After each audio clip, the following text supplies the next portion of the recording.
My mother-in-law told me she was surprised that I had lasted so long breastfeeding because it's such a big sacrifice.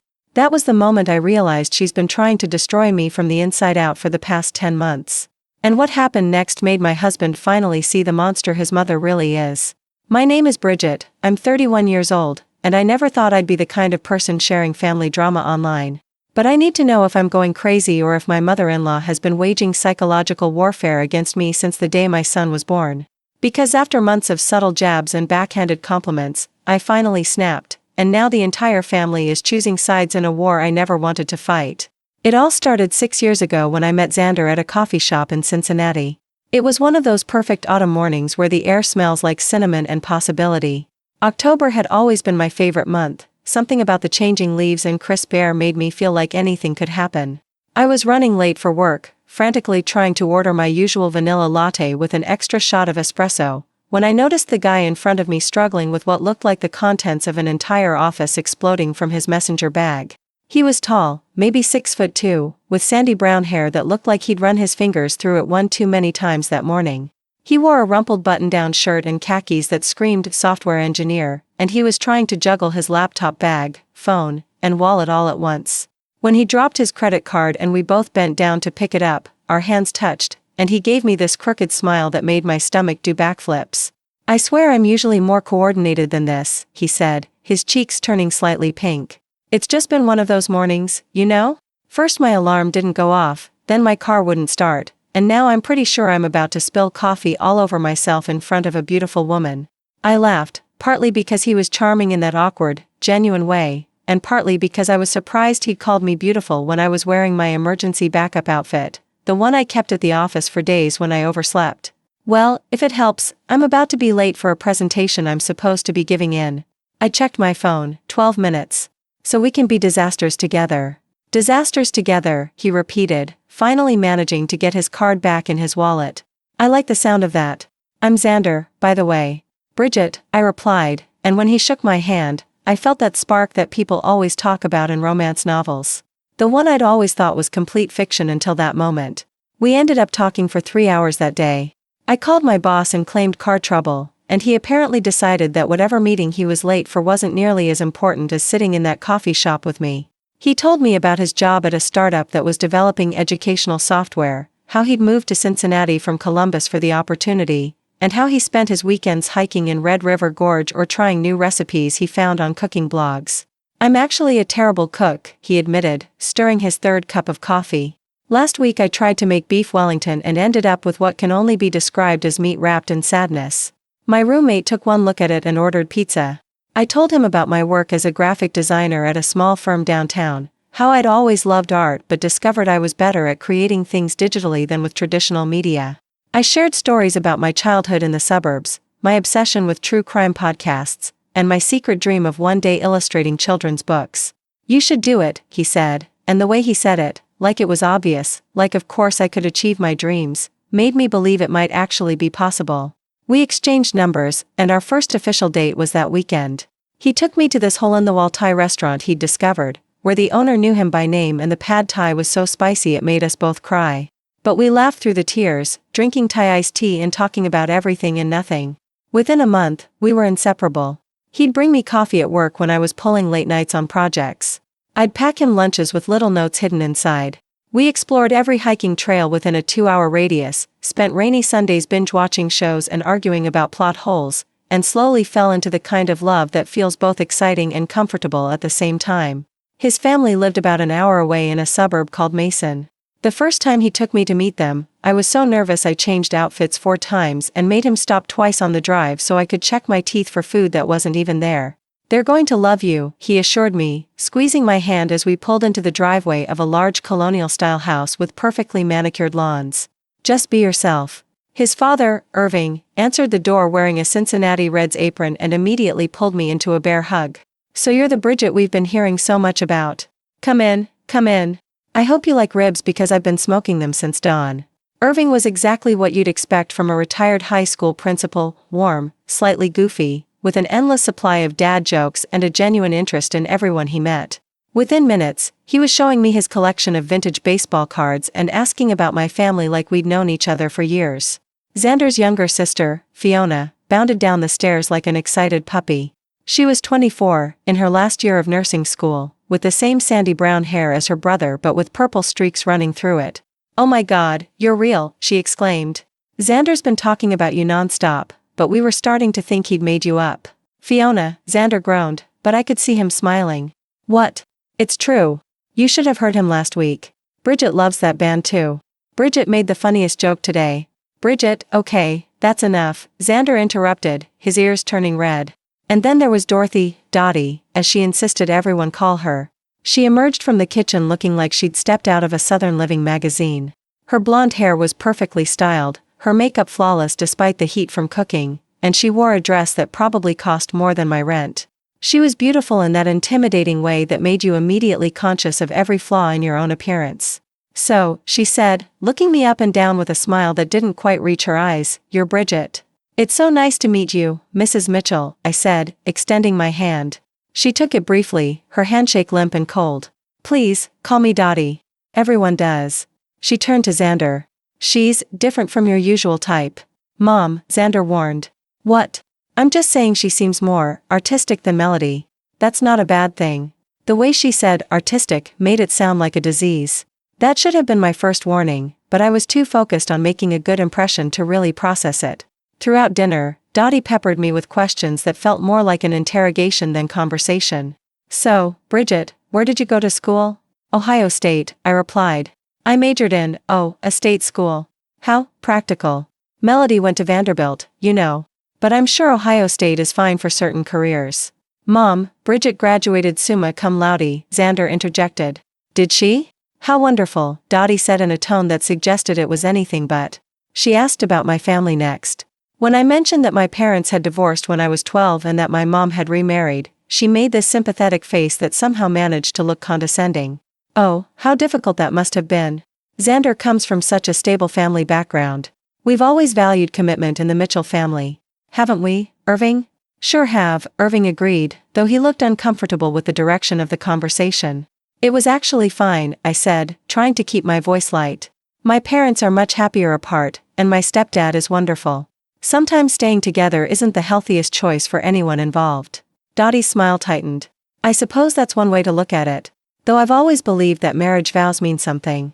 For better or worse, and all that." The rest of the dinner continued in the same vein.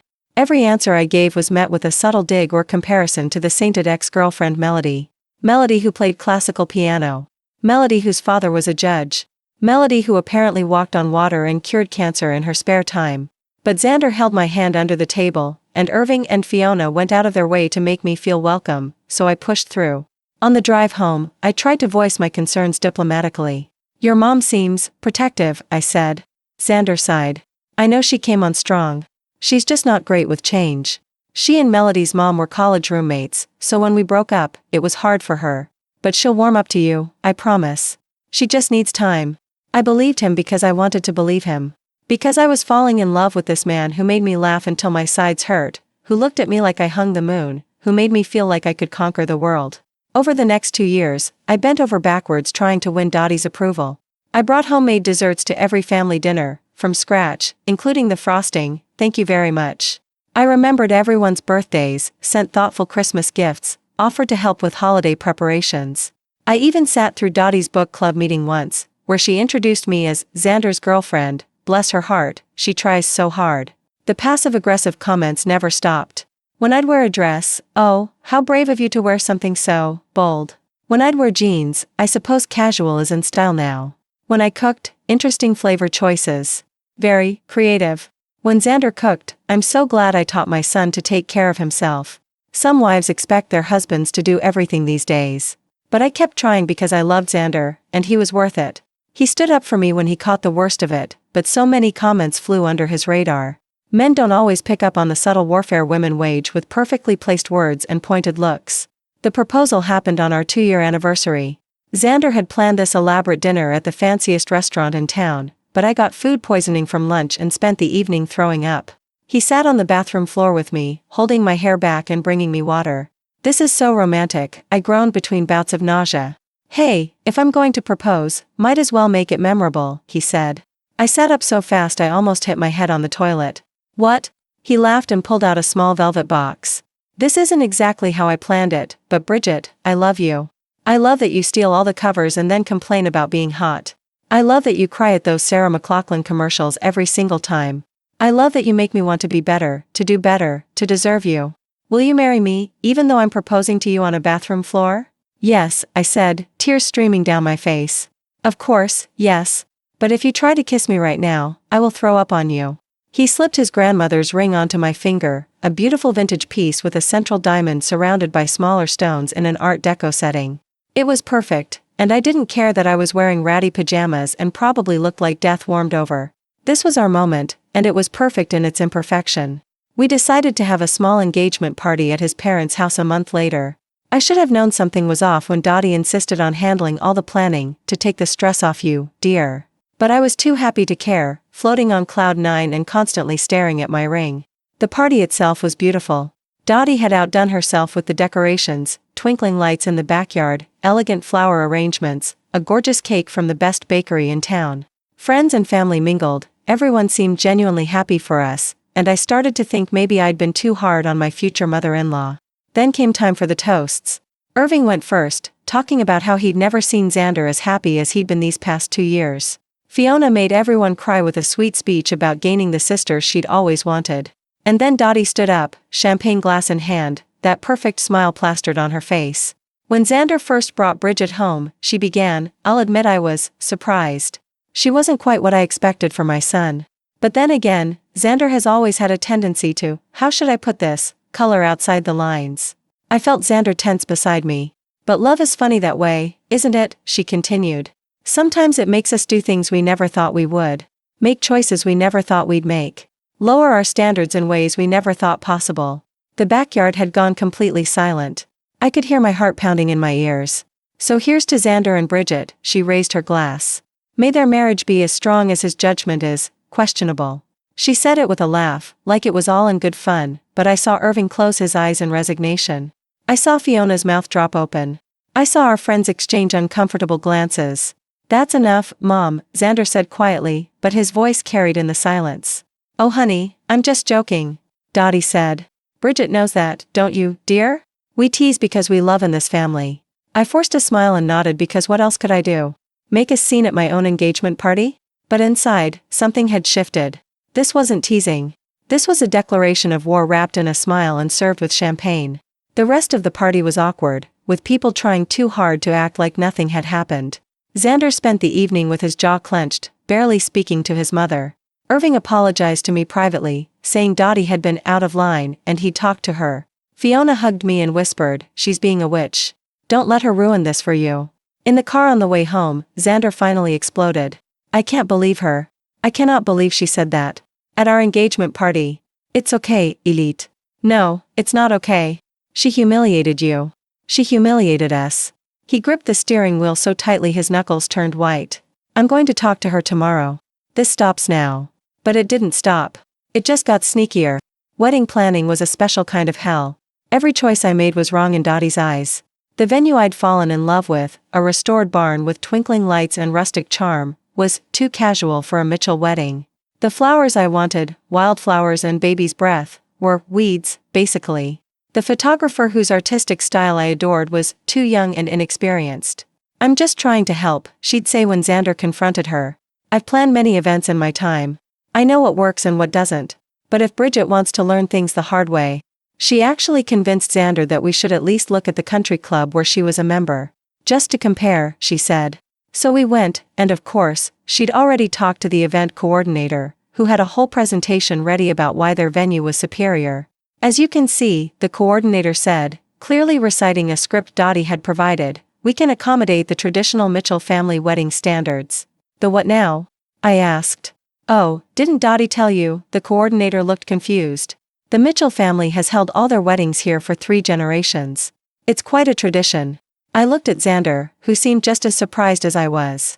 Mom never mentioned that, he said slowly. Well, I didn't want to pressure you, Dottie said innocently. But yes, your father and I were married here. Your grandparents too. And of course, when Melody and Xander were together, we'd already put down a deposit. Mom, Xander snapped. What? I'm just explaining the family history. Of course, if Bridget wants to have her little barn wedding, I'm sure everyone will understand why we're breaking tradition. We stuck with the barn, but Dottie made sure everyone knew how disappointed she was. She'd sigh dramatically whenever anyone asked about wedding planning. Oh, it's coming along. Bridget has such unique ideas. Not what I would choose, but then again, it's not my wedding, is it? She tried to hijack every aspect she could. She scheduled a cake tasting without telling me and acted hurt when I insisted on keeping the appointment I'd already made. She bought a mother of the bride dress without showing me and accidentally chose something ivory that would photograph white. Oh dear, she said when I pointed this out. Well, I've already had it altered. I suppose I could try to find something else, but you know how hard it is to find appropriate dresses at my age. Unless you don't mind, do you? I mean, it's not like anyone will mistake me for the bride. The implication was clear. I was so beneath her that no one would ever confuse us. I let her keep the dress but made sure the photographer knew to adjust the lighting so it would look clearly off-white in photos. The week before the wedding, she pulled her ultimate power move. She called Xander crying, saying she'd thrown out her back and couldn't possibly help with any of the last-minute preparations. But miraculously, she recovered just in time for the rehearsal dinner, where she gave a speech that was ostensibly about letting go of her baby boy, but somehow included 3 separate mentions of Melody and a pointed comment about hoping Xander had found what he was looking for this time. The wedding day itself was beautiful, despite everything. I'd decided I wasn't going to let her ruin it. When she commented that my dress was certainly a choice, I smiled and said thank you. When she rearranged the seating chart I'd spent hours perfecting, I fixed it without saying a word. When she cornered my maid of honor to tell her about how different this wedding was from what she'd envisioned for Xander, I pretended not to notice. But during the mother-son dance, I watched her whisper in Xander's ear, and saw his face darken. Later, he told me she'd said, "I hope you know what you're doing. It's not too late to annul if you realize you've made a mistake." At her own son's wedding. While dancing with him. Who does that? Yet when Xander took my hands at the altar and promised to love and protect me for the rest of our lives, when he looked at me with tears in his eyes and said I'd made him the happiest man alive, none of her poison mattered. We were married, we were happy, and we were going to build a life together that had nothing to do with her expectations. The first year of marriage was blissful. We bought a little house in a neighborhood full of young families, adopted a golden retriever named Biscuit who shed on everything but made us laugh daily, and settled into a routine that felt like home. Xander would cook dinner while I worked on freelance design projects. We'd walk Biscuit in the evenings and talk about our days, and weekends were for hiking adventures or lazy mornings in bed. Dottie's comments continued, but they felt more manageable with distance. We saw his family once a month for Sunday dinner, and I could handle anything for a few hours. She'd make her little digs about our house, so cozy. I suppose not everyone needs space. My cooking, how creative. I've never seen lasagna made quite that way, or my career, still playing with computers. How nice that Xander can support you both. But I had Xander, and he had my back. When she'd cross a line, he'd shut it down. When she'd try to guilt him into visiting more often, he'd remind her that we had our own lives. We were a team, and that made everything bearable. Then, 2 years into our marriage, I found out I was pregnant. I'd been feeling off for weeks, tired, nauseous, emotional. When my period was late, I bought 3 different pregnancy tests just to be sure. I took them all one morning while Xander was at work, and when they all showed positive, I sat on the bathroom floor and cried happy tears.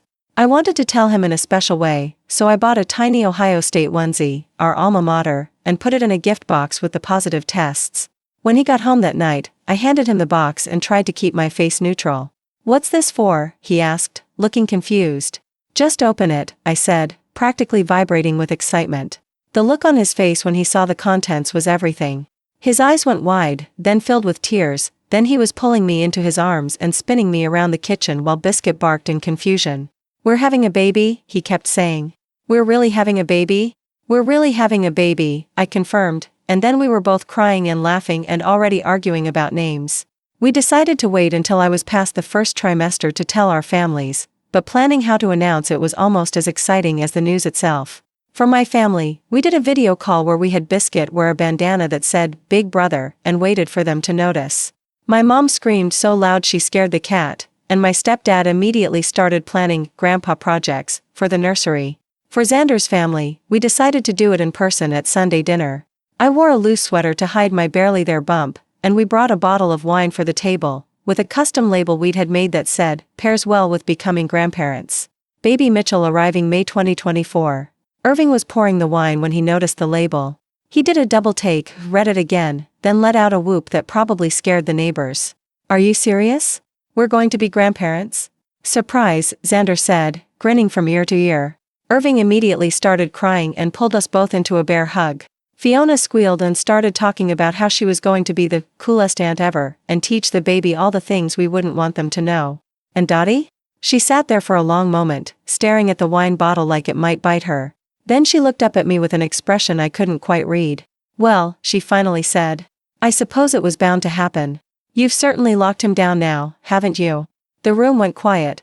Irving's face fell. Fiona muttered seriously, under her breath. Mom, Xander said, his voice low and dangerous. We're having a baby. Your grandchild. Is that really all you have to say? She seemed to realize she'd miscalculated because she quickly rearranged her face into something approaching happiness. Of course I'm happy for you. I'm just surprised, that's all. You've only been married 2 years. I thought you'd wait longer, be more established. We are established, I said quietly. We have good jobs, a house, savings. We're ready for this. If you say so, dear, she said with that condescending smile. I just hope you know what you're getting into. Babies change everything. Some women never quite recover their figures or their careers. But I'm sure you've thought about all that. The rest of the dinner was tense, with Irving trying to salvage the mood by asking about due dates and nursery plans while Dottie made subtle digs disguised as advice. You'll want to look into the best preschools now, the waiting lists are so long. Although I suppose with your income level, the really exclusive ones might be out of reach. In the car on the way home, I finally broke down. She's never going to be happy for us, is she? We could cure cancer and she'd find something wrong with it. Xander pulled over and took my hands. Listen to me. I don't care what she thinks. We're having a baby. Our baby. And that baby is going to be so loved, so wanted, so perfect that her opinion won't matter at all. But it did matter, at least to me. Because as my pregnancy progressed, her comments got worse. Morning sickness hit me hard. I lost weight in the first trimester instead of gaining it, and could barely keep anything down except crackers and ginger ale. When Dottie found out, she'd scared and said, I never had morning sickness with either of my pregnancies. I suppose some women are just more delicate. When we found out we were having a boy, she immediately started talking about how he'd carry on the Mitchell family name and legacy, like I was just an incubator for her grandson. Finally, another Mitchell man. Let's hope he takes after his father's side in looks and temperament. At my baby shower, which Fiona organized because Dottie claimed she was too busy, she gave me a gift of parenting books from the 1950s, because sometimes the old ways are best, and made sure to tell everyone how she'd practically raised Xander alone, because she didn't believe in daycare or babysitters. The implication was clear, working mothers were inferior mothers. But the worst was when I developed gestational diabetes. It was manageable with diet and monitoring, but I was terrified. My grandmother had died from complications of diabetes, and suddenly every bite of food felt like a potential threat to my baby. When Dottie found out, her response was, well, that's what happens when you don't take care of yourself.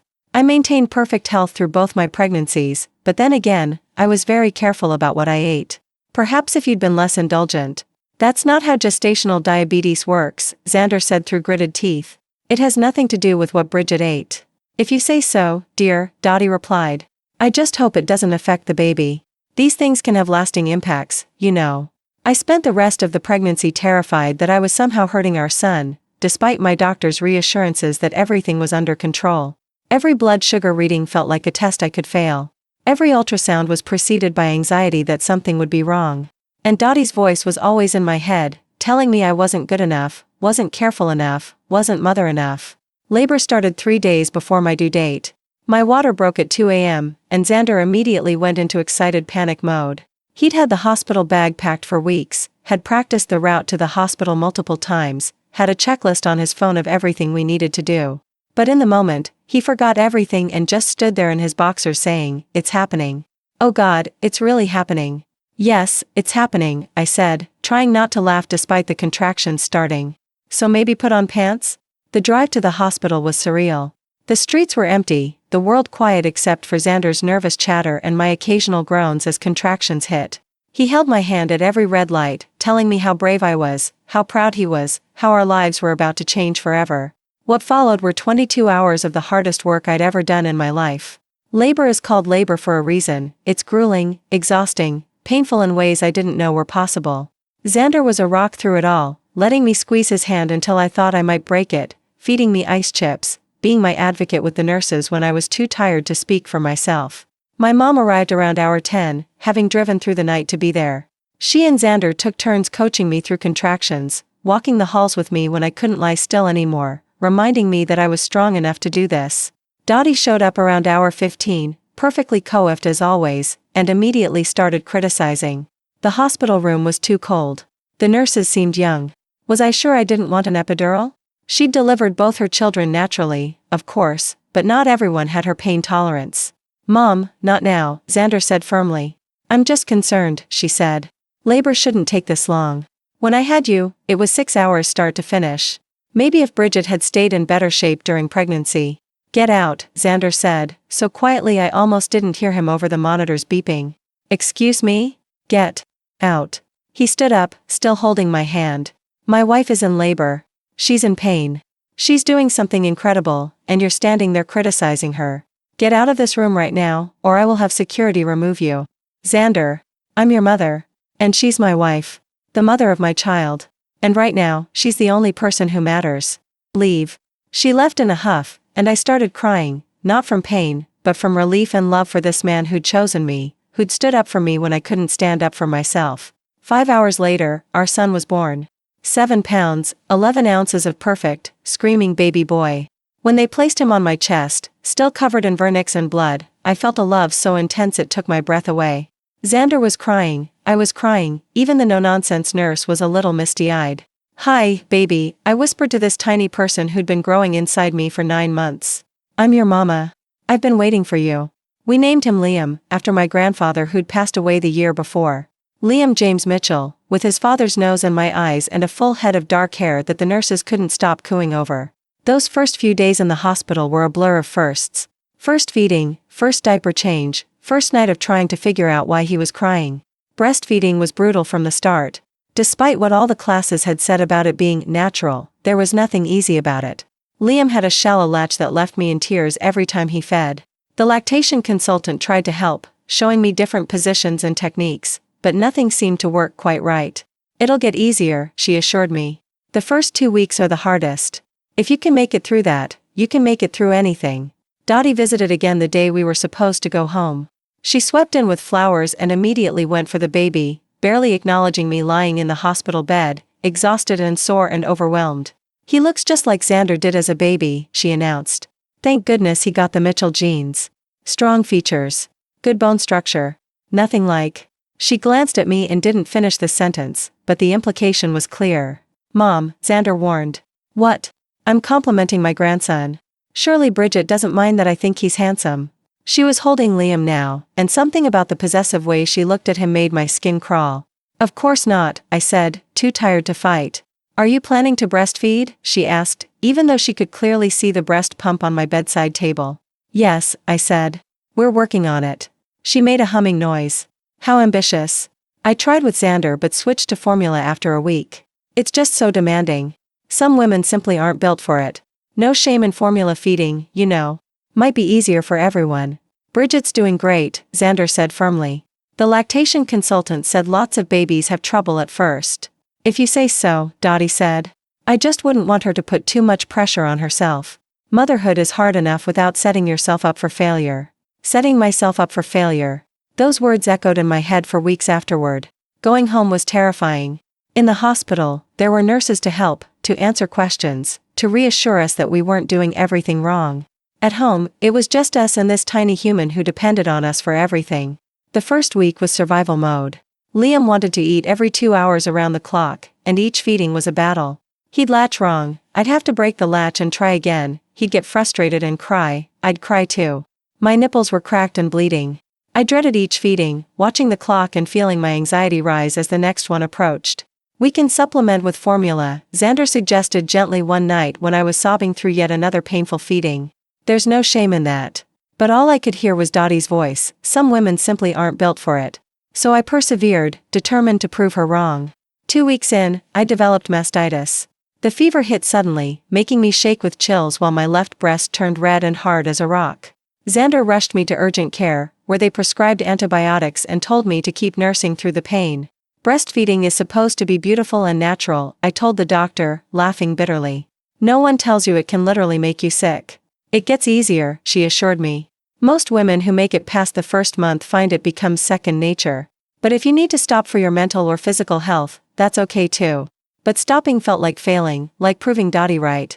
So I pushed through the fever, the pain, the exhaustion. Xander would bring me water and snacks during marathon feeding sessions, hold Liam while I used the breast pump to try to clear the clogged duct, remind me over and over that I was doing an amazing job. You're the strongest person I know, he'd whisper at 3 a.m. when I was up for the 4th time that night. Liam is so lucky to have you. Slowly, incrementally, it did get easier. Liam's latch improved. My body adjusted. The mastitis cleared up, though I lived in fear of it returning. By 6 weeks, we'd found our rhythm. It still wasn't easy, but it was manageable. I could feed him without crying. He was gaining weight beautifully. We were surviving. That's when Dottie really ramped up her campaign. She started dropping by unannounced, always at the most inconvenient times. I'd be nursing Liam in my pajamas, hair unwashed for 3 days, and she'd swan in looking like she'd stepped out of a magazine. "Oh, still in your night clothes at 2 p.m., she'd say with false concern. I always made sure to be dressed and presentable by 8 a.m. when my children were babies. Maintaining standards is so important, don't you think? Or she'd arrive right when I'd finally gotten Liam down for a nap, ringing the doorbell and waking him up. I just wanted to see my grandson. Surely you don't mind. Although this house is rather small, isn't it? Have you thought about how you'll manage when he's mobile? Children need space to run around." Every visit was a minefield of criticism disguised as helpful observations. The house was too cluttered, because we had baby gear everywhere. I was holding him too much, you'll spoil him. I wasn't stimulating him enough, he needs more tummy time. The temperature was wrong, the lighting was wrong, the brand of diapers was wrong. When Xander was a baby, became her favorite way to start sentences. When Xander was a baby, he slept through the night at 6 weeks. When Xander was a baby, she never needed help from anyone. When Xander was a baby, she managed to keep a spotless house and cook 3 meals a day. The implication was always clear, I was failing where she had succeeded. The comments about breastfeeding were relentless. Every single visit, she had something to say about it. Still doing that? How exhausting for you. You know, formula has come a long way. No one would judge you for switching. Are you sure he's getting enough? He seems fussy. Your milk might not be rich enough. Some women just don't produce quality milk. That last one sent me into a tailspin. I spent hours researching breast milk composition, convinced that I was somehow starving my child with subpar milk. Xander finally had to hide my phone to stop me from going down internet rabbit holes at 2 a.m. Your milk is perfect, he said firmly. Look at him. He's chunky and happy and hitting all his milestones. You're doing everything right. But Dottie's voice was always louder in my head than his reassurances. The religious comments started when Liam was about 4 months old. Xander and I had discussed it extensively. We wanted to wait until Liam was older to make any decisions about religion. We wanted him to be able to understand and choose for himself rather than having it imposed on him as an infant. Dottie was horrified. You mean to tell me that my grandson hasn't been baptized, she said during one Sunday dinner, loud enough for everyone to hear. He's been living in sin for 4 months? Mom, babies can't sin, Xander said tiredly. We've talked about this.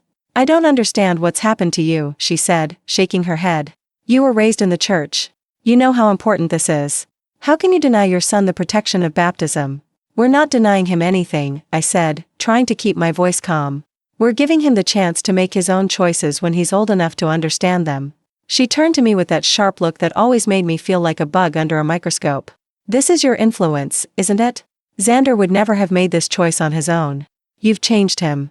I've grown up, Mom, Xander said firmly. My beliefs have evolved. That has nothing to do with Bridget. Evolved, she repeated the word like it tasted bad. Away from everything we taught you. Away from your family's values. The political comments followed a similar pattern. Xander had always been moderate, but living in a city, working in tech, and frankly, just paying attention to the world had shifted his views over the years. He was more progressive now, more interested in social justice and equality than in maintaining the status quo his mother cherished. Every time he expressed an opinion that didn't align with hers, she'd look at me. Another new idea? How interesting. And where did this come from, I wonder? The implication was always that I was some kind of liberal puppet master, pulling the strings to corrupt her conservative son. Never mind that Xander was perfectly capable of forming his own opinions. Never mind that many of his views had changed before he even met me. In her mind, I was the root of all evil in his life. She's the one who wears the pants in that family, I heard her tell her sister on the phone one day when she thought I was upstairs. Poor Xander doesn't even realize how she manipulates him. She's got him so turned around he doesn't know which way is up anymore. I stood frozen at the top of the stairs, Liam sleeping in my arms, listening to my mother-in-law trash me to anyone who would listen. The urge to confront her was strong, but I knew it would only make things worse. She'd play the victim, claim I was eavesdropping, turn it around so that somehow I was the villain. So I did what I always did, I swallowed my anger and pretended I hadn't heard. The breaking point started building when Liam was about 8 months old. He was crawling everywhere, pulling himself up on furniture, babbling constantly. He was a happy, healthy, thriving baby, hitting every milestone right on schedule or early. You'd think that would be enough to silence the critics, but Dottie always found something. He's not saying mama yet? Xander said mama at 6 months. He's still breastfeeding? At his age? Well, I suppose some mothers have trouble letting go. Only 2 teeth? Xander had 6 by now. Maybe you should ask the pediatrician about his calcium intake. Each comment was a tiny cut, insignificant on its own but collectively bleeding me dry. I started dreading her visits, feeling my anxiety spike every time I heard her car in the driveway. Xander noticed and started running interference, suggesting we meet at restaurants instead of our house, limiting visits to once a month instead of weekly. She means well, Irving would say apologetically. She just has a hard time with change. But it wasn't about change. It was about control. And the less control she had over Xander's life, the more she tried to undermine mine. The comment about baby-led weaning had been bad, but it was nothing compared to what came next. Liam's first birthday was approaching, and I'd thrown myself into planning the perfect party. Nothing huge, just family and close friends, but I wanted it to be special. I'd chosen a Little Explorer theme, with decorations I'd made myself during Liam's naps. Hand-painted banner, homemade party favors, a from-scratch smash cake that I'd tested 3 times to get right. I was proud of what I'd accomplished. Working part-time from home while caring for a baby meant I had precious little free time, but I'd managed to create something beautiful for my son's milestone. Dottie arrived early the morning of the party, ostensibly to help set up. Within minutes, she was rearranging everything. The balloon arch should be by the front door, not over the gift table, she announced, already starting to move things. I like it where it is, I said, trying to keep my voice pleasant. It frames the space nicely. Trust me, dear, I've planned hundreds of events. This looks amateurish. Amateurish? The word stung more than it should have. It's a baby's birthday party, not a corporate event, I said. It's supposed to look homemade and personal. She gave me that condescending smile. Of course. How silly of me to think you'd want it to look professional. She continued her campaign throughout the setup. The food table was in the wrong spot. The timeline I'd created was too rigid. The playlist I'd carefully curated was not very festive.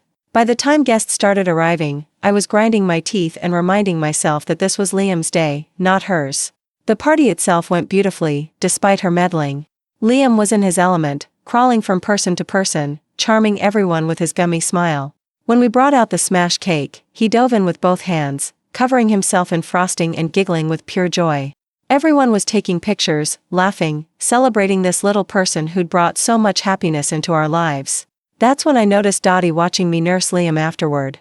He'd gotten overwhelmed by all the attention and needed comfort, so I'd taken him to the quiet corner we'd set up for feeding.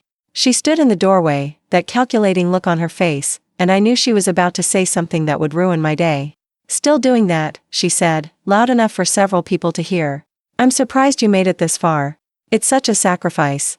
The room didn't go completely quiet, but I felt like it did. My sister-in-law Fiona's eyes widened. My mom's jaw clenched. Xander, across the room, turned to look at his mother with an expression I'd never seen before. What's that supposed to mean? I asked, even though I knew I shouldn't engage. Dottie shrugged, that false innocent gesture she'd perfected. Just that breastfeeding for a whole year is quite an accomplishment. Most women give up much sooner. It's so demanding, so limiting. I'm just surprised someone like you managed it. Someone like me? My voice was deadly quiet. You know, someone who values their independence, their career, their modern lifestyle. It's not a criticism, dear. I'm genuinely impressed you were willing to make such a sacrifice. The way she said sacrifice made it sound like I'd given up something valuable for something worthless. Like feeding my son was some kind of martyrdom instead of a choice I'd made out of love. Like she was shocked that someone as selfish and career-focused as me could possibly put my child first. It's not a sacrifice, I said, echoing my words from months earlier. It's a privilege. Every feeding, every middle of the night session, every moment of discomfort has been worth it to give my son this gift. Of course, she said with that condescending smile. How noble of you to see it that way. I felt tears prickling at my eyes and hated myself for it. This was Liam's party. I should be enjoying it, not letting her get to me. But a year of comments, of subtle and not so subtle digs, of implications that I was somehow failing as a mother, it all crystallized in that moment. Excuse me, I said, standing up with Liam still latched. I need to change him. I fled to the nursery, closing the door behind me and leaning against it. Liam, oblivious to the drama, continued nursing contentedly. I stroked his hair and tried to calm my racing heart. A soft knock interrupted my moment of solitude. Bridge? It's me. I opened the door to find Xander standing there, his face a mix of anger and concern. I'm so sorry, he said immediately. She was completely out of line. I can't believe she said that. She's been saying things like that for a year, I said, and suddenly I was crying. Every visit, every interaction, there's always some comment about how surprised she is that I can do basic mom things. Like she expected me to fail from day one. Xander pulled me into a careful hug, mindful of Liam still nursing. I know. I see it now. I should have seen it sooner. She hates me, I said into his shoulder. She's hated me from the beginning, and now she's trying to make me feel like a bad mother. You're not a bad mother, he said fiercely. You're the best mother Liam could ask for. You've sacrificed, no, that's her word. You've given so much of yourself to make sure he has the best start in life. The breastfeeding alone is apparently shocking for someone like me, I finished bitterly. Someone like you, he repeated, shaking his head.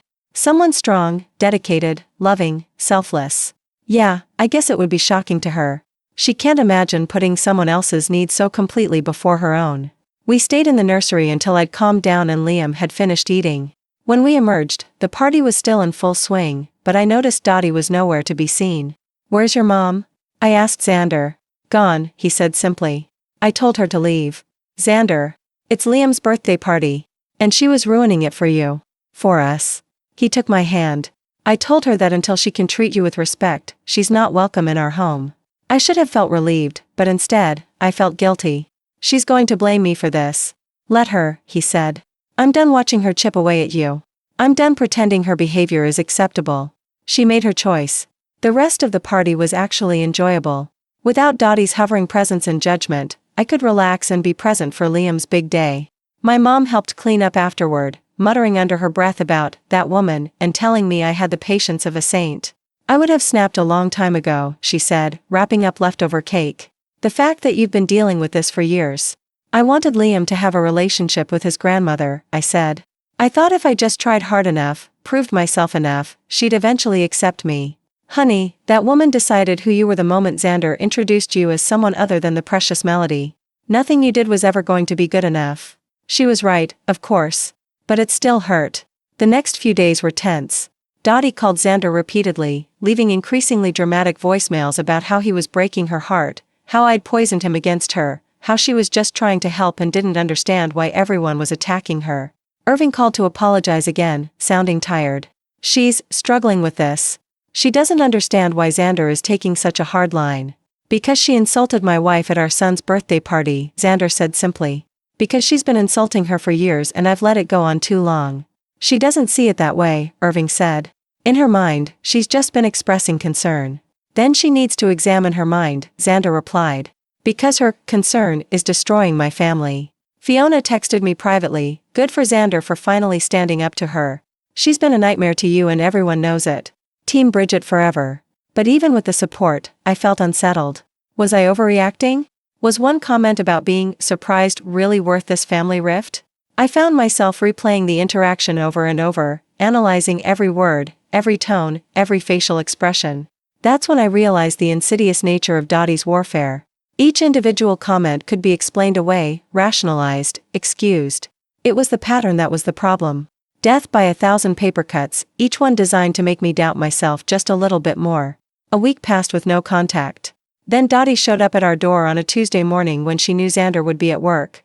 I saw her through the peephole and briefly considered not answering, but I knew she'd just keep coming back. Bridget, she said when I opened the door, her face a mask of wounded dignity. May I come in? Every instinct screamed no, but I stepped aside. Liam's napping, I said. So this needs to be quiet and quick. She sat on my couch, perched, really, like she was afraid of contamination, and folded her hands in her lap. I'm here to clear the air. I don't understand why everyone is so upset about an innocent comment. It wasn't innocent, I said, staying standing. And it wasn't just one comment. It's been years of comments, all designed to make me feel inadequate. She widened her eyes in fake shock. I have no idea what you mean. I've never been anything but welcoming to you. Really? Telling me you're surprised I can breastfeed because it's such a sacrifice for someone like me is welcoming. I was complimenting you, she insisted. Acknowledging how difficult it must be for someone with your priorities. What priorities? Your career. Your modern ideas about marriage and family. Your need to be in control. She said it all very matter-of-factly, like these were established facts rather than her projections. I work part-time from home so I can be with my son, I said slowly. I've sacrificed, yes, actually sacrificed, career opportunities to prioritize my family. How is that putting my career first? Well, the fact that you work at all says something, doesn't it? In my day, mothers understood that their place was in the home. It's not your day anymore, I said. And even if it was, that's not your decision to make for me. She sniffed. I'm just concerned about my grandson. Children need stability, traditional values, a mother who's fully present. I am fully present, I said, my voice rising despite my intention to stay calm. I'm here every day, all day, taking care of him while also contributing to our household income. I'm the one who's been up with him every night for a year.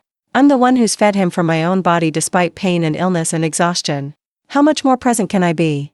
There's no need to be defensive, she said, which is universal code for, I've hit a nerve and I'm pleased about it. I'm simply pointing out that your choices have consequences. Xander has changed since he met you. He's abandoned his faith, his values, his family traditions. And now you're raising my grandson without proper religious instruction, without the foundation he needs. Xander's changes are his own, I said firmly. He's a grown man who can think for himself. And we're raising our son with love, kindness, and the freedom to make his own choices when he's old enough to understand them. That's not abandoning values, that's living them. She stood up, smoothing her skirt. I can see you're not ready to have a rational conversation about this. I came here hoping to resolve things, but clearly, you're determined to keep my son away from me. I'm not keeping anyone away from anyone, I said. Xander made his own decision based on your behavior. If you want a relationship with him and with Liam, you need to examine that behavior and make some changes. I need to change? She laughed, but it was bitter. I'm not the one who swooped in and destroyed a family. Neither am I said quietly. I fell in love with your son and built a family with him. I'm sorry that's not the family you envisioned, but it's the family we are. She left without another word, but I knew this wasn't over. Women like Dottie don't give up easily. They regroup, they strategize, they find new angles of attack. Sure enough, within days, I started hearing from various family members. Dottie was making the rounds, telling her version of events. According to her, I'd banned her from seeing her grandson over a simple misunderstanding. I was controlling, manipulative, threatened by her close relationship with Xander. I'd changed him, isolated him, turned him against his own mother. Some relatives believed her. Xander's aunt called him to say he should be ashamed of himself for choosing his wife over his mother. A cousin posted passive-aggressive memes about ungrateful children on Facebook. The family grapevine was buzzing with the scandal of it all.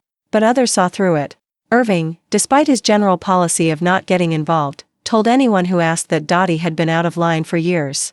Fiona was vocally Team Us, shutting down any criticism she heard. Even some of Dottie's friends, the ones who'd witnessed her behavior firsthand, privately reached out to express support. I've watched her undermine you for years, one of them, a lovely woman named Catherine, told me at the grocery store. She did the same thing to her sister-in-law back in the day. It's not about you, dear. It's about control. That helped, but the situation was still stressful. Xander was caught in the middle, loving his mother despite her flaws but refusing to enable her behavior anymore. I felt guilty for being the catalyst of this family drama, even though logically I knew I wasn't the cause. And through it all, life went on. Liam started walking, saying his first words, "Mama first," much to my joy and Dottie's probable chagrin, exploring his world with the fearlessness of a toddler. I continued breastfeeding, though we'd introduced solid foods and the sessions were less frequent. Each milestone felt like a tiny victory, proof that despite everything, we were doing something right. When Liam was 11 months old, Dottie made another attempt at reconciliation. This time, she went through Irving, who called Xander to propose a family dinner at a neutral restaurant. Just to talk, he said. Clear the air. For Liam's sake. Xander was skeptical, but I encouraged him to go. Not because I thought Dottie had changed, but because I didn't want him to have regrets. If you don't try, you'll always wonder, I said. So we went. Liam charmed the waitress with his new ability to wave and say hi, and for a few minutes, things felt almost normal. Then Dottie arrived, and the temperature in the room dropped 10 degrees. She'd clearly been coached by someone, probably Irving, on what to say. She apologized for any misunderstandings, and said she wanted to move forward as a family. It was the kind of non-apology that acknowledged nothing while sounding reasonable to anyone who didn't know the history. I appreciate that, Xander said carefully. But we need to be clear about boundaries going forward. Bridget is my wife and Liam's mother. Any disrespect to her is disrespect to me. It stops now, or we won't be having these dinners. Of course, Dottie said smoothly. I would never intentionally disrespect anyone. Intentionally. The qualifier that let her off the hook for everything. The dinner was awkward but civil. Dottie asked appropriate questions about Liam's development, complimented his obvious intelligence, Mitchell genes, of course, and managed to get through the entire meal without any obvious digs at me. I should have been relieved, but I knew better. This was just a tactical retreat, not a surrender. Sure enough, as we were leaving, she managed to get in one parting shot. Oh, Bridget, she called out, as if just remembering something. I meant to ask, are you still breastfeeding? At his age? How dedicated of you. The tone made dedicated sound like obsessive. But I just smiled and said, yes, we're still going strong. The WHO recommends breastfeeding until at least 2 years, you know. Does it? She said with false interest. How modern. Well, I suppose every generation has its fads. Fads. Like feeding your child was equivalent to a fashion trend. In the car, Xander apologized. I thought she might actually try this time. She did try, I said. She tried to be subtle instead of obvious. It's progress, I guess? But I was tired. Tired of analyzing every interaction, tired of defending my choices, tired of feeling like I had to prove my worth as a mother and wife. The past year had been the hardest and most rewarding of my life, and through it all, I'd had to deal with someone constantly telling me I was doing it wrong. That night, as I nursed Liam before bed, I thought about what the next year might bring. He was almost 1, almost at the age where many people would expect me to wean him. But he wasn't ready, and neither was I. This quiet time together, this connection we'd fought so hard to establish and maintain, I wasn't giving it up because of anyone else's timeline or expectations. We made it, baby, I whispered to him as he drifted off to sleep. Despite everything, we made it. The comment that had sparked this whole family drama, I'm surprised you made it this far. It's such a sacrifice. Still echoed in my mind. But now, instead of hurt, I felt defiance. Yes, I'd made it this far. Yes, it had been a sacrifice. But I'd done it anyway, because that's what mothers do. We sacrifice, we persist, we love fiercely even when others doubt us. And that's what I realized, sitting there in the dark nursery with my son in my arms. Dottie's surprise wasn't really about breastfeeding. It was about me succeeding where she'd expected me to fail. It was about me proving that I was exactly the mother Liam needed, exactly the wife Xander chose, exactly the woman I was meant to be. Her surprise was an admission that she'd underestimated me from the beginning. And in a weird way, that felt like victory. But the real victory came 3 days after I started writing this post. I'd been sitting on it, editing and re-editing, wondering if I was being too harsh or not harsh enough. That's when everything exploded in a way I never saw coming. It started with a text from Fiona, OMG. Mom just sent a mass email to the entire family. You need to see this. I'm so sorry. My hand shook as I opened my email. The subject line read, concerns about my grandson's well-being. The email was a masterpiece of manipulation. Dottie had written 3 pages about her growing concerns about Liam's upbringing. According to her, Xander and I were denying him religious education, putting his soul at risk, creating an unstable environment with my part-time parenting, potentially malnourishing him by forcing extended breastfeeding instead of proper nutrition, isolating him from family influence, meaning her influence, raising him without proper gender roles or traditional values. But the worst part was the ending. I'm considering whether I need to involve professionals to ensure my grandson's safety and proper development. Sometimes grandparents have to step in when parents are too blind to see the harm they're causing. The threat was clear. She was talking about calling CPS. I felt the blood drain from my face. My sweet, happy, healthy boy, and she was threatening to have him taken away because she didn't like how we were raising him? Because I was still breastfeeding? Because we didn't baptize him? Xander came home to find me sobbing on the couch, Liam playing happily at my feet, oblivious to the bomb that had just gone off in our lives. She can't do this, I kept saying. Can she do this? Can they take him away because we're not religious enough? Because I work from home? Xander read the email, and I watched his face transform from confusion to rage to something cold and determined I'd never seen before. Pack a bag for Liam, he said quietly. What? We're going to stay with your mom for a few days. I need to handle this, and I don't want you here when I do. Xander, what are you going to do? He pulled me into his arms. I'm going to end this. Once and for all. She wants to threaten our family? She just made the biggest mistake of her life. I spent 3 days at my mom's house, anxiously waiting for updates. Xander called every few hours, but he was vague about what was happening. Just trust me, he kept saying. It's being handled. On the 3rd day, he told me to come home. When I walked in, I found Irving, Fiona, and Catherine, Dottie's friend from the grocery store, sitting in our living room. No Dottie in sight. What's going on? I asked, clutching Liam tighter. Irving stood up, looking older than I'd ever seen him. Bridget, I owe you an apology. A real one. I've enabled Dottie's behavior for years, always making excuses, always trying to keep the peace. I failed you, and I failed my son. Irving, please, let me finish. When I saw that email, when I realized she was threatening to call CPS on you, something in me snapped. That's not concern for Liam. That's vindictiveness. That's trying to destroy your family because she can't control it. Fiona picked up the story. Dad confronted Mom. Like, really confronted her. Told her she'd crossed a line that couldn't be uncrossed. That threatening their child was unforgivable. She tried to play victim, Catherine added. Said everyone was ganging up on her, that she was just worried about Liam. But Irving wouldn't let her get away with it this time. I told her she had 2 choices, Irving said. Get therapy, real therapy, not just a few sessions to appease us, and work on her need to control everyone around her. Or lose her family. What did she choose? I asked, though I thought I knew the answer. She chose to be right, Xander said quietly. She'd rather be right than have a relationship with any of us. The room was silent for a moment. Even Liam seemed to sense the gravity of the moment, quietly playing with his blocks instead of his usual babbling. She's staying with her sister in Florida, Irving continued. I've filed for separation. 40 years of marriage, and I'm finally done making excuses for her behavior. I was stunned. Irving, no. Not because of me, not because of you, he said firmly. Because of her. Because I've watched her drive away everyone who doesn't bend to her will. Because she was willing to try to have my grandson taken away rather than admit she was wrong. Because I'm tired of being married to someone who can't love anyone more than she loves being in control. Catherine spoke up. For what it's worth, Bridget, many of us have seen this coming for years. Dottie's always been difficult. But threatening to call CPS? That's beyond the pale. No one in the family supports her on this. Well, except Aunt Linda, Fiona added. But she's almost as toxic as Mom, so no one cares what she thinks. I didn't know what to say.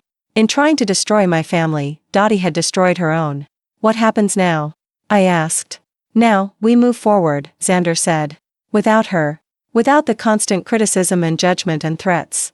We raise our son the way we see fit, surrounded by people who actually love and support us.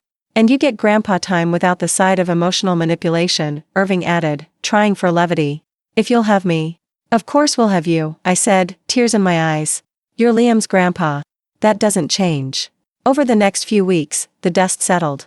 Dottie sent a few more dramatic emails about how everyone had turned against her, how she was the real victim, how someday we'd all regret pushing away the only person who truly cared about the family's values. But actions have consequences. The threat to call CPS had been a nuclear option, and it had backfired spectacularly. Even her flying monkeys couldn't defend that. We had to take some precautions, just in case she followed through on her threat. We documented everything, Liam's medical records showing perfect health and development, testimonials from friends and family about our parenting, even a letter from our pediatrician commending our dedication to Liam's well-being, specifically mentioning the benefits of extended breastfeeding. But the call never came. Dottie had lost her power the moment she overplayed her hand. 3 months have passed since that email. Liam is thriving, walking, talking up a storm, still nursing at bedtime and in the morning. He's the same happy, healthy, loved little boy he's always been, just without the cloud of his grandmother's disapproval hanging over our heads. Irving comes over every Sunday for dinner now. He's teaching Liam to play catch, badly, since Liam mostly just tackles the ball and runs away giggling. He tells stories about Xander as a kid, helps with bedtime routines, and never once mentions Dottie unless we ask. I'm happier than I've been in years, he told me one evening. I didn't realize how exhausting it was, always managing her moods, always apologizing for her behavior. I feel like I can breathe again. Fiona has stepped into the role of doting aunt with enthusiasm. She babysits so Xander and I can have date nights, brings Liam ridiculous toys that make too much noise, and has already started planning his second birthday party. Mom always made family events about her, she said. Now we can actually just enjoy them. And she's right. Without Dottie's constant judgment and need for control, family gatherings have become fun, relaxed, normal. We laugh more, stress less, and no one spends the evening analyzing every comment for hidden meanings. As for me, I'm still breastfeeding my son, though we both know our journey is gradually coming to its natural end. Not because anyone told me to stop, but because he's growing up and needs me less in that particular way. When we do eventually wean completely, it will be our decision, made with love and mutual readiness. I'm still working part-time from home, balancing motherhood and career in a way that works for our family. Some days are harder than others, but I've never once regretted choosing to be present for Liam while still maintaining my professional identity. We still haven't baptized Liam. When he's older, if he shows interest in religion, we'll explore it together. But it will be his choice, his journey, not something imposed on him to satisfy someone else's expectations. And our marriage? It's stronger than ever. Seeing Xander stand up for me, for us, for our family, it showed me again why I fell in love with him. He could have taken the easy path, kept the peace, asked me to just tolerate his mother's behavior for the sake of family harmony. Instead, he chose us. I'm sorry it took me so long to really see what she was doing to you, he told me recently. I should have protected you from the beginning. You protected me when it mattered most, I replied. That's what counts. Sometimes I wonder about Dottie, alone in Florida with her bitterness and her conviction that she did nothing wrong. Does she miss her family? Does she regret the choices that led her here? Or is she still telling anyone who'll listen about how her evil daughter-in-law stole her son and grandchild? I'll probably never know, and honestly, I don't really care. She made her choices, and we've made ours. The other day, I was nursing Liam before his nap when he pulled away and said, "Mama, milk all done?" It wasn't true, he immediately latched back on, but it was the beginning of him understanding that this phase of our relationship will end someday. Not yet, baby, I whispered. But when it is, that'll be okay too. Because that's what motherhood is really about, not about meeting someone else's expectations or following someone else's timeline. It's about responding to your child's needs, trusting your instincts, and having the strength to do what's right for your family even when others judge you for it. Dottie was right about one thing, I did make it far with breastfeeding. Farther than she thought I could, farther than she believed someone like me was capable of. And yes, it was a sacrifice, of sleep, of comfort, of convenience. But every sacrifice was worth it. Every painful latch, every middle-of-the-night feeding, every mastitis infection, every judgmental comment I endured, all worth it for the bond one have with my son and the knowledge that I gave him the best start I could. I'm not a perfect mother. I lose my patience sometimes. I let him have too much screen time when I need to finish a work project. I've definitely served goldfish crackers for dinner more than once. But I'm the perfect mother for Liam, and that's all that matters. So to answer my own question from the beginning, no, I wasn't overreacting. A pattern of passive-aggressive comments designed to undermine your confidence as a parent is absolutely worth limiting contact over. Family isn't a free pass to be cruel. Love isn't supposed to come with constant criticism. And to anyone else dealing with a toxic mother-in-law, a judgmental relative, or anyone who makes you doubt your worth as a parent, trust yourself. You know your child better than anyone. You're doing better than you think you are. And you deserve to be surrounded by people who build you up, not tear you down. Sometimes the best thing you can do for your family is to protect it from people who claim to love you but only know how to show it through control and criticism. Even if, especially if, those people share your last name. Liam will grow up knowing he's loved unconditionally. He'll see a marriage built on mutual respect and support. He'll have grandparents and an aunt who adore him without conditions or criticism. He'll have parents who chose him over keeping a toxic peace. And maybe someday, when he's older, I'll tell him this story. About how his grandmother thought I couldn't do it, thought I'd fail, thought I wasn't enough. And how I proved her wrong by simply loving him the way only a mother can. Because in the end, that's all that matters. Not the opinions of others, not their surprise at your success, not their passive-aggressive attempts to make you feel small. What matters is the love you pour into your children, the family you build, and the strength you find to protect it all. Dottie lost everything trying to control everyone. And I gained everything by refusing to let her. I'm no longer surprised by how far I've come. I'm proud of it. Every single day, every single feeding, every single sacrifice. It wasn't too much. It was exactly enough. And I'd do it all again in a heartbeat.